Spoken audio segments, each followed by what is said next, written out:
Peraí, tá aparecendo em tela cheia? Tá. É, Belezinha? deixa eu só. Pessoal, então boa noite. A gente vai dar início aí mais uma reunião da Abramed, né? Nossas aulas de terça-noite. Hoje o tema é sobre urgências dermatológicas, né? Que ninguém sabe. Então a gente trouxe a Isadora aqui. A Isadora, ela é dermatologista lá pela Santa Casa. Também trabalha com urgência e emergência, porque ela é plantonista lá no SAMU, aqui de Belo Horizonte. E aí eu convidei ela para dar essa aula para a gente falar assim, sobre os principais doenças, né, que aparecem na emergência, como que a gente tem que lidar com isso de forma aguda ou da melhor forma possível para a gente poder encaminhar para o serviço especializado para dar uma continuidade melhor no cuidado. Então, Isadora, é contigo? Então vamos lá. Então, eu queria primeiro agradecer pelo convite, Tamires. Eu me senti muito honrada de ser chamada, né? Porque eu sei que a residência de emergência de vocês é ótima e também a residência de clínica, enfim. Só me apresentando um pouquinho, então, pelo que a Tá já falou, eu sou médica pela FASE, formei em 2018, depois eu fiz residência em dermatologia na Santa Casa. Fiz um fellow de tricologia e um fellow de cosmiatria. Atualmente eu trabalho como dermatologista clínica e também faço procedimento, mas a maior parte dos meus atendimentos é de dermatologia clínica mesmo. Trabalho também como coordenadora da dermatologia da Unifenas e atendo lá no Centro de Especialidades Médicas da região norte, principalmente dermatologia clínica, e atendo o ambulatório geral de dermatologia na Santa Casa, já é como preceptora voluntária. Basicamente, então, eu adoro essa analogia do iceberg, né? Que seria, então, essa região, essa ponta do iceberg, que seriam as lesões que habitualmente vocês já se depararam em algum dado momento como médico, seja como clínico, seja como emergencista ou até como generalista. Então, seriam as lesões, por exemplo, de herpes simples, de urticária crônica espontânea, que a gente consegue manejar essas lesões a nível ambulatorial, sem ter uma necessidade desse paciente ser internado. Mas aqui eu queria abordar mais o que está submerso ali, que são diversas doenças dermatológicas, né, que são centenas, na verdade, que são doenças potencialmente graves e que precisam do manejo, geralmente hospitalar, e que apresentam potencial gravidade mesmo para esse paciente.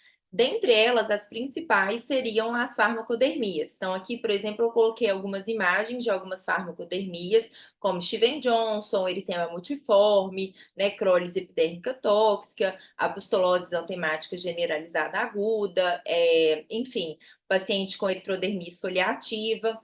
E aí, quando a Tamires me chamou para dar essa aula, em conversa com um amigo que é emergencista, ele falou: Isadora, ouve depois um podcast que é até uma preceptora do Odilon de emergência que participou desse podcast, sobre as lesões de pele na emergência, para você entender como que é a visão de um emergencista quando ele se depara com esse tipo de atendimento. E aí eu achei muito interessante, porque basicamente no podcast ela fala de uma forma de um conseguir sistematizar como que você vai lidar com essas lesões. Mas o básico, que seria você definir qual é a lesão elementar, qual é a sua localização, a sua distribuição de lesão, a evolução dessas lesões e a associação ou não a sinais e sintomas sistêmicos, é também o mesmo raciocínio que um dermatologista vai ter quando ele se depara com esse tipo de doença, né? Então, assim, ela norteou muito o pensamento dela a partir da presença ou da ausência de febre. Mas é claro, se esse paciente apresenta alterações, sinais de alarme, seja então taquicardia, taquipneia, hipotensão, alteração de nível de consciência, é claro que esse paciente ele é potencialmente grave e eu não vou liberar ele para casa, né? Então, ela estratificou as lesões, como as lesões maculopapulares, eritema difuso, as lesões vescoboliosas e as lesões de petequias e púrpuras. As maculopapulares seriam, então, o maior grupo de todas, né? Maior grupo de todos, que pode ser dividido, então, naquelas doenças que o acometimento inicial é central, então, pegando, por exemplo, a face e o tórax, o tronco, associado à febre, pensar principalmente nos exantemas virais, nesse contexto agora de dengue está tendo muito exantema viral. Além disso, poder pensar também em sarampo. Já quando o paciente tem essa localização central sem febre, pensar nas fármacos. Já se esse paciente ele tem também uma localização periférica, então pegando principalmente membro, e tem as lesões em alvo típicas, que são aquelas lesões que têm como se fosse 3 anéis circunscritos, pensar em eritema multiforme, Steven Johnson, NET, que vão ser as doenças que eu vou dar um dos focos hoje, tá? Já nesse paciente que ele apresenta um eritema difuso, lembrar que o eritema é aquela vermelhidão que ela desaparece quando eu faço digitopressão, porque nada mais é do que vasodilatação. Ela associa muito com a presença ou a ausência do sinal de Nikolsky. O Nikolsky, gente, ele não é patognomônico de nenhuma doença, mas o que ele consiste? Ele consiste quando eu faço uma pressão, uma digitopressão mesmo, na região perilesional, acontece o descolamento daquela epiderme. Então, ela viu que quando ela sinaliza que quando eu tenho um Nikolsky positivo, o paciente tem febre, é um paciente menor de 5 anos, pensar então síndrome estafilocócica da pele escaldada. Já se tem um Nikolsky negativo e febre, lembrar de Kawasaki, de síndrome do choque tóxico, e Nikolsky negativo e sem febre, o paciente está todo eritematoso, lembrar de anafilaxia, que vocês manejam muito bem. As doenças vésico-bolhosas também, a gente tem a possibilidade de pensar em várias hipóteses, dentre elas, quando eu tenho paciente com febre, lesão mais localizada, lembrar das piodermites, por exemplo, uma erisipela bolhosa, ou então, por exemplo, até uma celulite. Quando eu tenho lesão difusa e o paciente tem febre, lembrar de varicela. Já se essas lesões elas se localizam em um dermatomo específico, não atravessam linha média, pensar na possibilidade de herpes zoster. E quando o paciente tem várias lesões vésico-bolhosas em todo o corpo, não tem febre, lembrar das doenças bolhosas autoimunes, dentre elas os pênfigos foliáceo vulgar e pemfigoide bolhoso, né? Por exemplo, vulgar quando tem acometimento mucoso, principalmente.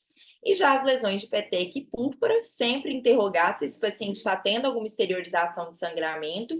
E quando eu tenho lesão palpável, lembrar das vasculites. E quando eu tenho algum distúrbio de coagulação, eu vou pensar em CIVD, PTT, enfim. Então, hoje, eu acho que não daria para abordar todas aquelas lesões. Então, eu decidi pensar em quais eram os casos que os colegas que são clínicos e emergencistas mais me mandavam assim para discutir. E os casos são principalmente de Steven Johnson /NET e DRESS. Então, o foco da aula hoje vão ser essas duas dermatoses, tá? Então, primeiro, Steven Johnson /NET. É sempre importante lembrar que é uma reação cutânea diversa grave, é uma reação diversa grave, e é caracterizada principalmente por necrose epidêmica e um descolamento significativo da pele. É considerado um espectro, Steven Johnson e NET, um espectro de gravidade da mesma doença, sendo que isso vai ser, o discernimento é feito pelo percentual de superfície corporal que está sendo acometida. Então, quando tem menos de 10% de descolamento, é caracterizado como Steven Johnson. Entre 10 a 30%, uma sobreposição, e maior que 30% já é considerado como NET. Por muitos anos, o eritema multiforme, que são aquelas lesões em alvo, principalmente em mãos e pés, elas eram também consideradas como um espectro de Steven Johnson e NET, como se fosse um acometimento mais leve. Só que desde lá de 1993, então já tem bastante tempo, já foi retirado desse espectro. Então, ele tem uma multiforme, ele não faz parte do espectro de gravidade de Steven Johnson e NET. Isso porque viram que o prognóstico dele era muito mais favorável de eritema multiforme, e além disso, também a principal causa do eritema multiforme não é nem medicamento, é principalmente causada pelo herpes vírus, tá? Então, por isso ele foi retirado desse espectro de gravidade. Já no caso de Steven Johnson e NET, mais de 80% dos casos é associada à medicação. E é geralmente uma medicação que foi introduzida em até nos últimos 28, 30 dias, tá? Aí esse próximo slide mostra, então, como que a gente pode calcular essa superfície corporal acometida. Então, tem essa regra dos 9, que vocês já conhecem, que é usada principalmente para adulto, e essas imagens de Lund-Browder, que são usadas para tanto adulto, quanto criança, quanto bebê, para facilitar, então, para você ver o percentual de epiderme que está sendo acometido. A incidência, então, é de 2 a 7 casos por milhão de habitantes ao ano, e a proporção de Steven Johnson é muito maior do que a de NET, é uma proporção de 3 para 1. Geralmente pode acometer qualquer raça, qualquer idade, qualquer sexo, mas é predominante em mulher e idoso. E a taxa de mortalidade varia de 10 até 25, 30% em paciente que tem CONET, tá? E as principais causas de mortalidade é principalmente síndrome de desconforto respiratório, CIVD e sepse.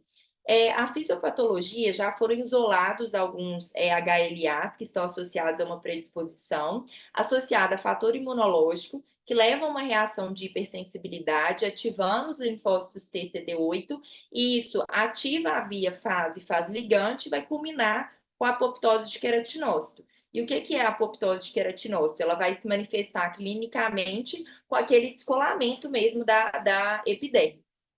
E as principais drogas que estão associadas a Steven Johnson e NET, eu acho bem importante essa imagem aqui, são os anticonvulsivantes, antibióticos e outras drogas que eu vou mencionar. Dentre os anticonvulsivantes, a carbamazepina, ela tem um papel bem importante nessa dermatose. Além disso, a idantoína em criança também é muito comum de dar NET. Os antibióticos, principalmente a classe das penicilinas, as cefalosporinas, as quinolonas e a minociclina. E dentre as outras classes medicamentosas, nós temos o halopurinol, principalmente quando está com uma dose acima de 100 miligramas por dia, as sulfonamidas, paracetamol, antirretroviral, anti-inflamatório e contraste iodado.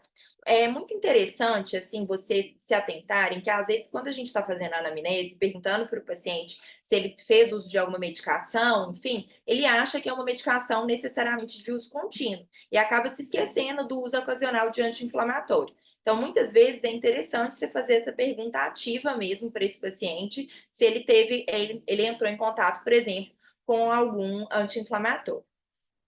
Quanto à clínica, os sinais e sintomas prodrômicos são muito inespecíficos. O paciente fica com mal-estar, prostração, mialgia, pode ficar também com dor de garganta, conjuntivite. E as lesões cutâneas, elas podem aparecer junto com o pródromo ou podem aparecer um pouquinho depois. E geralmente elas são marcadas, então, por lesões, são manchas eritematosas, principalmente na face e no tórax, que podem evoluir para um eritema mais escuro, manchas purpúricas, alvos atípicos, que ao invés de ter, então, aqueles 3 anéis, são 2 anéis, e bolhas flácidas. Ao longo do tempo, vai culminar em descolamento e erosão extensa em forma de lâmina. Então, até quando você vai manusear esse paciente no leito, por exemplo, você tira ele da posição de decúbito dorsal, você nota que realmente tem um descolamento bem em lâmina mesmo. Para quem não viu, é um pouco desesperador, né? E os pacientes, eles têm acometimento de mucosa em mais de 90% dos casos, e é principalmente mucosa oral. E tem esse acometimento também de lábio, que eu falo que é uma boca de Steven Johnson, que tem essas crostas hemáticas, essas lesões mais purpúricas. E aí vocês imaginam, esse paciente ele tem uma grande dificuldade de ingerir a dieta mesmo, né? Mas pode acometer também conjuntiva, mucosa no genital, e tem paciente que chega a acometer também mucosa de faringe, laringe, chega até acometimento até, inclusive, do esôfago, tá? E esse acometimento de conjuntiva é muito interessante da gente ressaltar que muitas vezes esse paciente ele tá lá internado e a gente esquece de pedir avaliação oftalmológica porque ali ectoscopicamente parece que está tranquilo. Mas a avaliação oftalmológica é muito importante, principalmente ser seriada, porque esse paciente ele pode evoluir com várias complicações oftalmológicas a longo prazo, tá? Então, isso é interessante. O acometimento maior de 38,5, dor e muita prostração, esse paciente ele pode ter acometimento renal em até 30% dos casos, evoluir com proteinúria em mais de 60% dos casos. Em alguns casos, assim, cerca de 10%, eles podem ter até necessidade de dialisar. E é claro que isso é associado a uma maior taxa de mortalidade. O acometimento pulmonar também ele pode ser específico ou inespecífico. O específico são erosões brônquicas, e os inespecíficos pode ser uma pneumonite, um edema pulmonar, uma telectasia. O paciente ele pode ter acometimento gastrointestinal com hematêmese, melena, dor abdominal, acometimento hepático, e invariavelmente ele também evolui com alteração hematológica, que pode ser inespecífica, incluindo anemia, leucopenia, trombocitopenia. E lembrar da CIVD, que é uma das principais complicações associadas à causa de morte. Esses pacientes, em até 50%, eles podem evoluir com bacteremia, com um risco maior de mortalidade. Aí pensar nos principais patógenos que podem estar associados, principalmente Staphylococcus aureus, Pseudomonas aeruginosa, se esse paciente é com o tempo gram-negativo também, e se esse paciente está, por exemplo, internado no CTI ou numa unidade de queimado, lembrar também dos micro-organismos nosocomiais que ele pode infectar por causa deles, né? Sempre quando a gente admite um paciente com Steven Johnson e NET, é muito interessante fazer na admissão esse score, que é o SCORTEN. O SCORTEN é um score utilizado para estimativa de taxa de mortalidade. Basicamente, a gente pega essas variáveis que são idade maior de 40 anos, superfície corpórea maior de 10% acometida, valores alterados de ureia, glicemia, bicarbonato, paciente está taquicárdico acima de 120 bpm, presença de neoplasia maligna, e cada um desses parâmetros recebe a pontuação de 0, se não, e 1 de sim. E a gente nota que, assim, a partir de 2 pontos, a taxa de mortalidade é de 12%. Se esse paciente ele pontua em 5 critérios, chega a ser mais de 90% de taxa de mortalidade. Então, é bem interessante realizar o Scopen. Então, o diagnóstico de Steven Johnson e NET, a gente vai juntar, então, a história, uma história bem detalhada, pegando, então, quais medicamentos que esse paciente ele se expôs nesse último mês, e é muito interessante, além daquelas medicações que eu coloquei naquele slide anterior, quando você realmente não está conseguindo achar nenhuma causalidade medicamentosa, você pode usar essa ferramenta que é o Alden. Até na literatura fala-se muito que, por exemplo, o médico que não tem muita prática com o caso de Steven Johnson e NET, é interessante você usar o Alden para conseguir determinar se realmente foi um contato, as lesões elas apareceram secundárias à droga. Tem lá vários parâmetros, vários critérios de latência, de meia-vida de droga, para você conseguir estabelecer essa causalidade medicamentosa. A clínica, que a gente já discutiu, e assim, muito raro, acho que eu nunca vi na vida alguém biopsiar Steven Johnson e NET, porque é um diagnóstico muito claro, assim.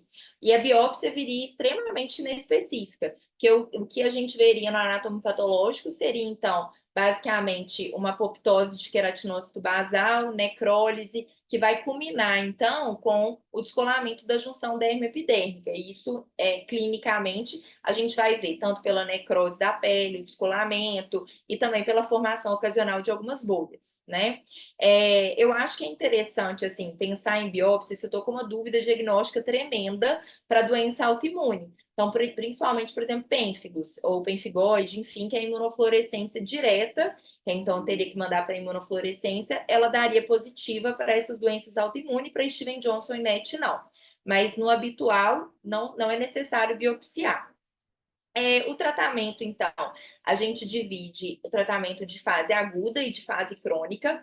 Pensar que na fase aguda, esse paciente está tendo uma piora progressiva do descolamento cutâneo e do acometimento de mucosa, e com certeza ele vai evoluir com uma perda transepidêmica de água importante, não vai conseguir ter o aporte hídrico necessário, nem de dieta, então ele evolui com desequilíbrio hidroeletrolítico, pode evoluir com sepse e morte. Então, nesse momento mais agudo, eu vou focar em terapêutica de suporte, e aí a gente vai discutir um pouquinho sobre terapêutica específica, que é a parte mais controversa, assim, da aula.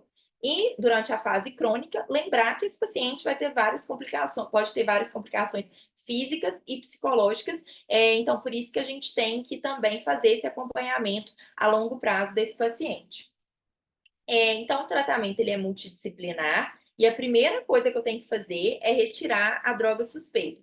Tem até um estudo observacional que eu tinha até separado aqui, que ele mostrou que, assim, quando a gente retira uma droga, até tem 113 pacientes nesse estudo. Ele mostrou que a retirada precoce de medicamento com meia-vida curta reduziu o risco de morte em 30% para cada dia antes do desenvolvimento de bolha de erosão. Então, assim, é muito importante retirar as drogas suspeitas. Também, idealmente, a gente deve internar esse paciente numa UTI, se ele tem um acometimento de órgão, ou então tem um acometimento de mais de 10% de superfície corporal, ou pelo menos numa unidade de queimados. Se possível, encaminhar esse paciente para um centro de referência. O que seria isso? Então, seria um local que está acostumado a tratar paciente com Steven Johnson e NET. Seria no melhor dos mundos, né? Mas o manejo do paciente, então, é necessária essa manutenção do equilíbrio hidroeletrolítico, e aí a gente trata esse paciente quase como um queimado, o aporte vai ser um pouquinho menor do que o de um grande queimado. E aí, depois é importante você ir titulando isso a partir do débito urinário, então é importante sondar esse paciente. De suporte nutricional, lembrar dessa fase catabólica inicial, seguida dessa fase anabólica de recuperação, para você ter o aporte calórico adequado. É necessário que esse paciente ele esteja num ambiente com controle de temperatura entre 28 a 32 graus, para evitar, então, perda calórica desnecessária. O manejo da dor é extremamente importante, porque dói muito e geralmente a gente dá preferência para opioide, de preferência opioide endovenoso, até porque você também consegue ter uma resposta mais rápida e tem também uma sedação dose dependente. Lembrar da possibilidade de usar inibidor de bomba de próton para prevenir úlcera de estresse e anticoagulação profilática. Uma coisa que muita gente já me perguntou, assim, emergencista já me perguntou quando lidou com Steven Johnson e NET eu mando esse paciente para desbridar no bloco cirúrgico, chama cirurgia, ou eu deixo ali a pele que está descamando. Então, essas duas abordagens, elas não foram avaliadas em ensaio randomizado, mas tem alguns estudos observacionais que mostram que quanto a desfecho de sobrevivência e tempo para repitalização não teria uma diferença significativa, os resultados seriam comparáveis. A abordagem cirúrgica seria, então, eu fazer o desbridamento mesmo operatório, e a abordagem conservadora seria você deixar aquela pele que está descolando ali, que ela serviria mesmo como um curativo biológico in situ. Além disso, a gente gosta muito de associar gase assim, impregnada de vaselina nesses pacientes. Na minha prática, assim, durante a época de residência, na Santa Casa, a gente opta mais por essa abordagem conservadora. Mas muitas vezes esse paciente ele vem de algum centro já totalmente desbridado, e aí a gente tem que lidar a partir disso, né? E aí os cuidados com esse paciente é muito importante ter um manejo assim desse paciente adequado para evitar que ele contamine. Então, assim, limpeza, soro fisiológico, tem algumas literaturas que falam sobre usar clorexidina bem diluída. Eu acho melhor não, eu acho melhor só o soro fisiológico mesmo, e a abordagem com as gases com vaselina. A profilaxia com antibióticos não é recomendada, mas é claro que você vai estar sempre vigilante quanto a qualquer sinal de sepse. E se esse paciente ele apresentar algum sinal de sepse, você vai iniciar a antibiótico-terapia. Pensando, então, em Staphylo, Pseudomonas aeruginosa, pensando em gram negativo, pode pensar também em Enterobacter, também por causa de translocação bacteriana, que pode ser uma causa de sepse também nesses pacientes. E aí, agora, a parte mais polêmica de Steven Johnson e NET é sobre a terapêutica específica. Eu peguei um trecho exato assim, do UpToDate que mostra que a evidência do benefício das terapêuticas específicas ainda é limitada e nenhuma delas pode ser recomendada de forma conclusiva. Mas algumas meta-análises mostram um benefício potencial para corticoide sistêmico, ciclosporina, etanercept, que é uma classe de anti-TNF, eu não sei se vocês estão acostumados, na dermatologia a gente tem uma mão com isso, e imunoglobulina endovenosa. Coloquei uma estrelinha ali para os que eu já vi sendo utilizados no contexto lá da Santa Casa e que eu conheço outros hospitais que também, quando associam uma terapêutica específica, optam por uma dessas drogas. No caso dos corticoides sistêmicos, geralmente a droga usada é a prednisolona, ou dexa endovenosa, ou metilprednisolona endovenosa, mas a eficácia é controversa, mas o que tem na literatura é um potencial benefício nas primeiras 48 horas, quando a doença ainda está em progressão. Na Santa Casa é a nossa droga de escolha, então a gente faz. E aí é aquela coisa de opinião de especialista, que vocês, reis da medicina baseada em evidência, até infarta na hora que eu falo isso, né?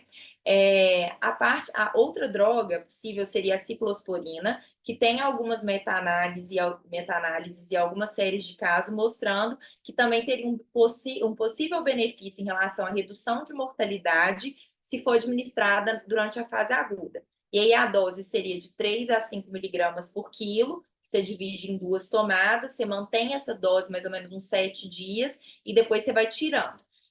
Alguns estudos falam que a ciclosporina seria preferencial, mas na prática, na minha prática, a corticoterapia ela tem uma resposta mais rápida. Então, o que a gente faz lá chegou o paciente de Steven Johnson e NET, a gente inicia a corticoterapia, tá? E a gente dá preferência para a PrEP. Então, isso seria sobre Steven Johnson e NET. Sobre DRES, então, eu coloquei aqui, o DRES é o acrônimo para Drug Reaction with Eosinophilia and Systemic Symptoms, que em português nada mais é do que uma síndrome de hipersensibilidade induzida por droga, que manifesta com eosinofilia. Geralmente, o paciente ele tem uma erupção que ela é maculopapular céfalo-caudal. Esse paciente tem geralmente febre associada e pode ter acometimento de órgãos internos. O principal órgão interno que é acometido é o fígado. Além disso, ele pode ter linfonodomegalia, eosinofilia e linfócitos atípicos no hemograma. Ele precisa ter tudo isso para fechar a DRES? Não, mas ele vai ter pelo menos uma dessas manifestações e a história lá da causalidade de um início de uma medicação nas últimas 2 a 6/8 semanas.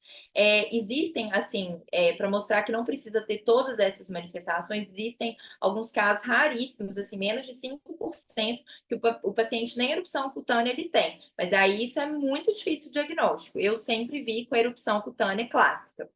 E a incidência é um caso entre a cada 1.000 a 10.000 exposições a medicamentos.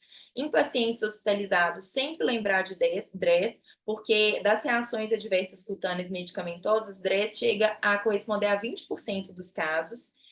Acomete muito mais adulto do que criança, mas pode acometer criança também, e a taxa de mortalidade chega até 10%. Então, bem menor do que Steven Johnson e NET. A fisiopatogenia não é totalmente esclarecida, ela é multifatorial. Já isolaram alguns HLAs para populações específicas e para drogas específicas. Alteração na via metabólica de detoxificação, observaram mais DRES em acetiladores lentos, além da ativação de infecção viral latente, principalmente da família herpes vírus, e é principalmente o herpes vírus tipo 6. Uma coisa que também é importante de mencionar, esses pacientes, muitas vezes, eles podem ter surto de recidiva, mesmo depois de você já ter suspendido a droga. Isso está principalmente associado em paciente que a gente desmama o corticoide, que eu vou falar lá na frente, que é um dos principais tratamentos, muito rápido, tá? Então, ele pode recidivar mesmo você já tendo suspendido a droga. As principais drogas associadas à DRES, também acho importante esse slide, são os anticonvulsivantes aromáticos, dentre eles principalmente carbamazepina e fenitoína, antibióticos, trimetopim, nevirapina, antirretrovirais também. A vancomicina, ela está muito associada à DRES nos últimos anos nos Estados Unidos, além de novamente o halopurinol e as sulfonamidas. os anticonvulsivantes aromáticos, eles correspondem a 1/3 dos casos. Então, assim, muito caso. E lembrar que pode acontecer reação cruzada. Isso é muito importante, porque eu vou tirar, por exemplo, o anticonvulsivante desse paciente e depois, quando eu tiver resolvido o DRESS, é claro que eu preciso reiniciar uma droga antiepilética para esse paciente. Então, eu vou evitar a classe dos aromáticos. Então, dá preferência para ácido valproico, para topiramato, enfim, outras drogas, porque diminui a chance de reação cruzada, tá? Existem alguns estudos que falam que DRESS e até Steven Johnson e NET também podem estar associados não só a qual droga você está usando, mas também à dose. Mas não tem estudo muito bom acerca disso, tá? A clínica, então, o paciente ele tem febre, geralmente também febre alta, pode ter faringite, linfonodomegalia, pode ser localizada em região cervical ou pode ser difusa. Esse paciente ele tem essa erupção cutânea maculopapular e é muito marcante essa acentuação folicular pelo edema mesmo que você nota na pele. Uma coisa que, igual eu falei da boquinha do Steven Johnson, eu falo do DRESS, o rosto do paciente com DRESS. O acometimento facial, ele é presente em mais de 70% dos casos. E esses pacientes, então, eles têm esse edema facial muito marcante, esse eritema e descamação. Mas o mais, assim, significativo é esse edema. Acho que eu nunca vi um paciente de DRESS sem essa característica da alteração facial. Além disso, ele também pode ter púrpura, placa, pústula, lesão em alvo, então várias outras lesões, né? A possibilidade de recidiva pela reação cruzada eu já mencionei para vocês. E outra coisa que é muito importante de ressaltar é que esses pacientes, quando eles recebem alta, eles precisam fazer um segmento a longo prazo, porque existem vários estudos que mostram que a chance desse paciente desenvolver alguma sequela autoimune é grande, principalmente de tireoidite e outras doenças tipo alopecia areata, vitiligo, anemia hemolítica autoimune, lúpus e diabetes tipo 1. O fígado, igual eu falei, é um dos principais órgãos acometidos. O paciente ele pode ter uma lesão de padrão colestático, misto ou hepatocelular, pode evoluir com distúrbio de coagulação e é muito raro de evoluir com insuficiência hepática aguda, inclusive com até necessidade de transplante. O paciente ele pode evoluir com eosinofilia em mais de 30% dos casos e esses linfócitos atípicos mononucleose-like. Eu gosto muito dessa imagem, ela é do Paulo Criado, que é um dermatologista, assim, fera, que mostra, então, a introdução da droga e até 3 meses, geralmente a gente fala até 8 semanas, mas aqui nessa imagem, até 3 meses, esse paciente, ele pode manifestar, uma das primeiras manifestações, pode ser, antes até das lesões cutâneas, pode ser a presença de linfócitos atípicos. E as alterações hepáticas, dá para ver que são uma das alterações que mais demoram para realmente voltar aos valores normais. Então, assim, é demorada a resolução completa do 3. Diagnóstico, então, a história associada à clínica e os exames laboratoriais que podem estar alterados, igual eu falei com vocês. E o tratamento, primeira coisa, retirar o medicamento causador. Então, aquelas drogas daquele slide anterior são as principais associadas. E aí eu vou categorizar esse paciente, se ele está tendo um acometimento leve ou um acometimento grave. Esse acometimento leve seria se o paciente ele não tem envolvimento de órgão, ou então tem um envolvimento hepático leve, que seria um aumento das transaminases até 3 vezes o limite superior. E aí, segundo o UpToDate, a gente trataria como sintomático, que seria corticoide de alta potência. Na minha prática, a gente sempre entra com corticoide sistêmico.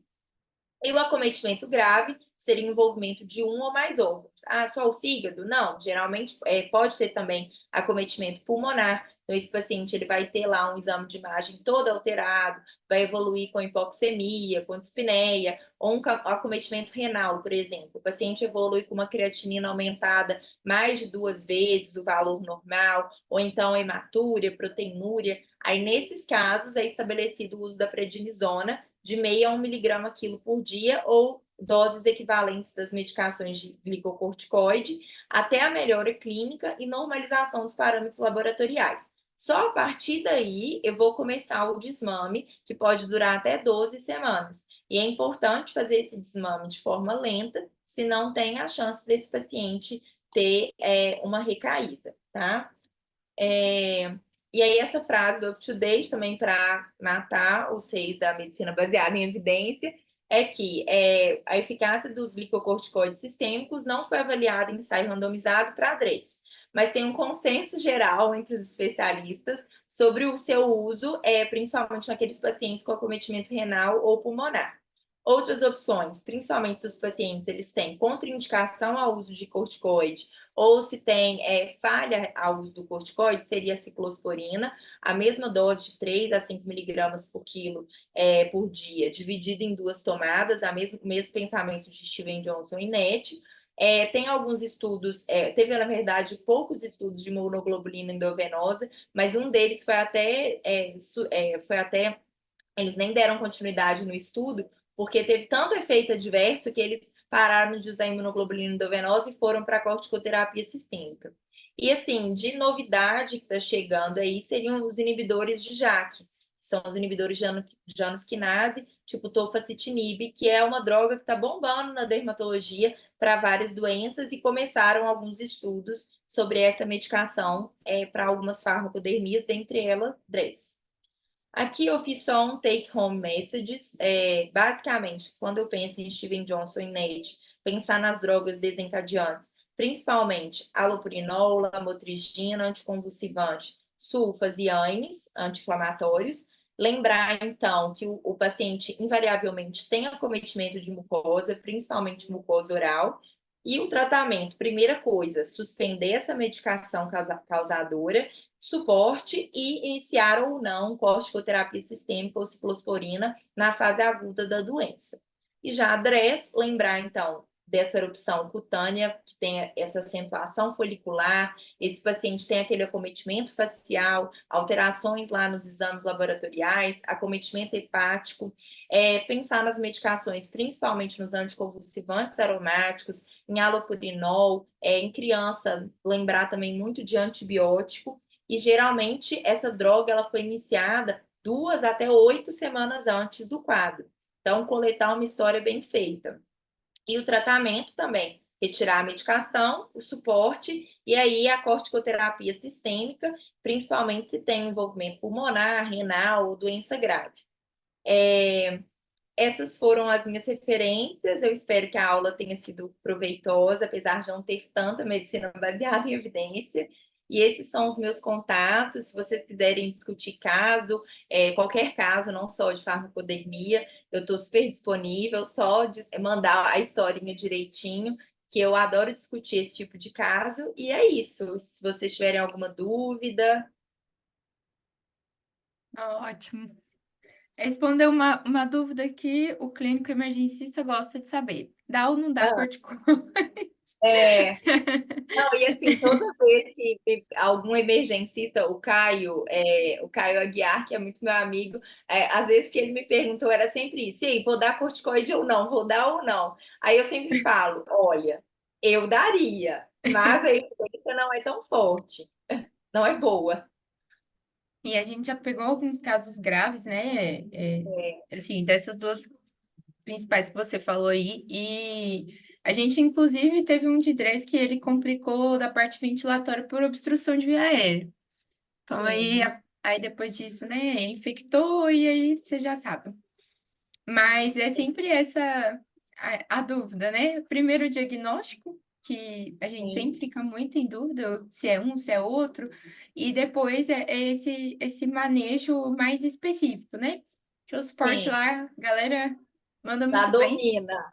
é, É, mas esse realmente esse tratamento específico para quando o paciente for encaminhado para esse setor, né, especializado, para ele chegar da melhor forma possível, né? Então, acho sim. que foi muito bom, me tirou muitas dúvidas, Ah, que principalmente essa bom. parte de diagnóstico. Vou ver aqui se o pessoal Aham. tem alguma, alguma pergunta. A Esther aqui, que é lá do SAMU também, falando perfeita. Ah, obrigada, Obrigada Esther. pela aula, Isadora, muito pertinente, aula muito boa. Deixa eu ver, alguém tem uma pergunta, pessoal, para fazer?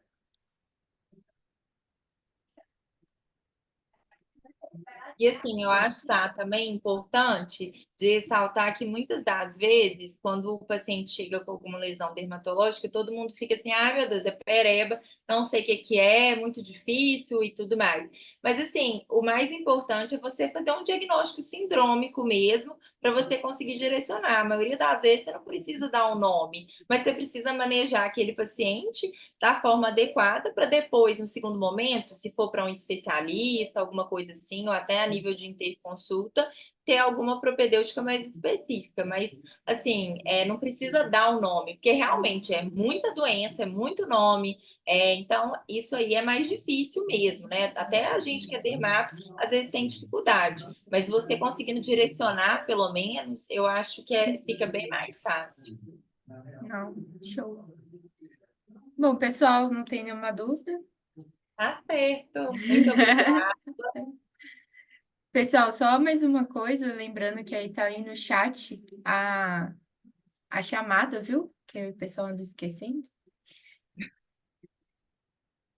A Nath, você tá de volta alguma Tava dúvida? recebendo um menino aqui. Uhum. Agradecer a Isadora mesmo, ver se alguém, né? O povo tá muito tímido, Melina já falou no Tá, início da aula.